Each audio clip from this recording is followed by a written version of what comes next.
یہ موصوف 5-6 ماہ اتنا بھاری پلستر اپنے پیر پہ چڑھا کر گھومتے رہے، جبکہ کسی فریکچر کی میڈیکل رپورٹ میں کوئی ذکر نہیں ہے ان کے پیر پہ۔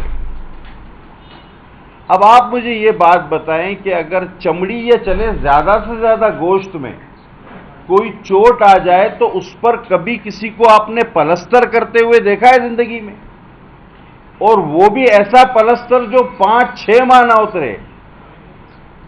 وہ گھر کا پلستر، چھت کا پلستر ٹھیک ہو جائے تو پاؤں کا نہیں اتر رہا تھا۔ تو آپ یہ سوچیں کہ چمڑی اور یا زیادہ سے زیادہ میں کہوں گا کہ گوشت میں اگر کوئی کیل نما چیز پیوست ہو گئی ہو تو اس پہ پلستر کرنے والا یہ دنیا کا واحد آدمی ہوگا، اور وہ بھی 5 سے 6 ماہ۔ اب آپ دوسری طرف چلیں اور اس پلستر پر سیاست الگ۔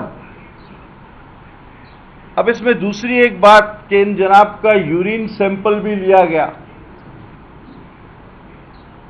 اب جب تک پورا تناسب نہیں آ جاتا، وہ رپورٹ میں آج آپ سے شیئر نہیں کرتا، لیکن انیشیل رپورٹ کے مطابق اس میں ٹاکسک چیزیں جن میں شراب اور کوکین کا بے دریغ استعمال، اب اس کا تناسب جب تک نہیں آتا ہم کسی حتمی نتیجے پر نہیں جائیں گے، لیکن ابتدائی رپورٹ کے مطابق، اور یہ خان صاحب کو خود بھی پتا ہے کہ ان کا یورین سیمپل لیا گیا ہے۔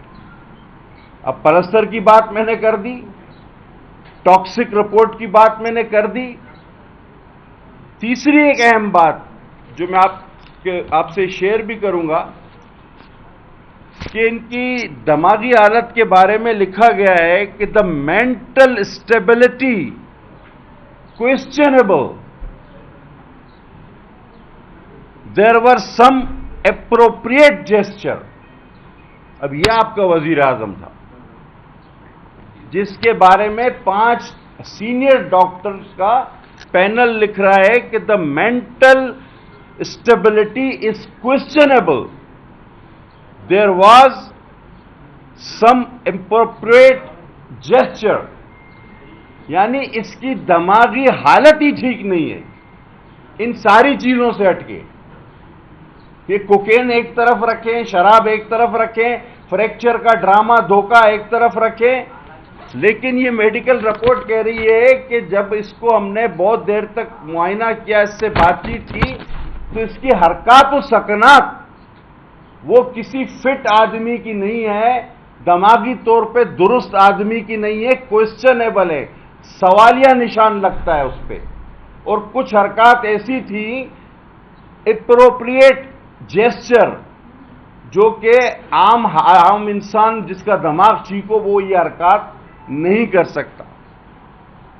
اچھا، یہ کوئی پہلی بات نہیں ہے، میں آپ لوگوں میں سے بہت سارے لوگ گواہ ہوں گے کہ جب یہ وزیر اعظم تھا تب بھی میں اسمبلی میں کہتا تھا کہ یہ دماغی طور پہ ٹھیک نہیں ہے، اس کو میوزیم میں رکھو، یہ نہیں ملے گا اس طرح کی دوسری چیز آپ کو، کیونکہ نارسسٹ جو ہوتا ہے نا وہ جھوٹ بولتا ہے اور اپنے ہی جھوٹ پہ وہ بضد ہو جاتا ہے، وہ اپنے جھوٹ کو سچ کہتا ہے اور دوسروں کو سچ منوانے کی کوشش کرتا ہے۔ اور یہ جو حالات پچھلے دنوں گزرے ہیں یہ کوئی ایک دن کا نہیں نا، یہ تو نارسسٹ برسوں سے لوگوں کی تبلیغ کر رہا تھا اور جب سے حکومت سے نکالا گیا تو نوجوانوں کو ایک راستے پہ اس نے لگایا جس کا نتیجہ آپ نے دیکھا۔ آپ کی سیاست تو تباہ اس نے پہلے دن سے کر دی، وہ جو ہمارا پالیٹکس میں ایک شائستگی کا رواج تھا وہ پہلے دن سے تباہ ہو گیا۔ آپ کے کلچر کا فیبرک، ماں بہن بہو بیٹی کی عزت کا، وہ تباہ ہو گیا۔ آپ کے اندر سیاسی برداشت کا، اختلاف رکھنے کی جو گنجائش تھی وہ دشمنی میں تبدیل ہو گئی، آپ مار پیٹ پر اتر آئے۔